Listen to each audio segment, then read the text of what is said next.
News that's coming in. Violent protests took place in England after killing of 3 girls took place. The protesters violently clashed with the British police after 3 young girls were strapped to death in one of the worst assaults against children the country has seen in decades. A car was set on fire amid the clashes that took place. The riot police was on standby across England and Wales. 17-year-old has been charged with murder and attempted murder. Visuals that you see on your screens are coming in from Liverpool in the United Kingdom. In one of the worst assaults against children in the country in decades, 3 children were stabbed to death. A car was set on fire amid the clashes that took place between the protesters and the police. Riot police has been put on standby across England and Wales. Those are the visuals that you are seeing on your screens at the moment. My colleague Shashank Mattu is now joining me on the story. Shashank, we can see large-scale violence that erupted across England, and this after the death of young girls. This is actually one of the most violent clashes that we have seen in the past decade taking place in the United Kingdom.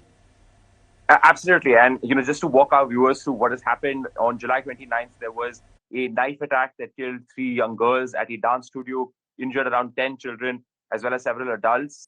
And then there was a lot of online speculation as to who had carried out this attack. It happened in a small seaside town called Southport, a very quiet community where they don't expect things like this to happen. And there was a lot of online disinformation here that played a major role in sparking these protests that have now spread in many cities across the country. The visuals that you were playing just now are from Sunderland, not even the city where this violence took place. And you are increasingly seeing large numbers of protesters who are increasingly people who are associated with Britain's far right, who are associated with anti-immigrant sentiment, coming out to protest immigration into the UK, because online there was a lot of misinformation spread about who exactly had carried out these knife attacks against these young girls.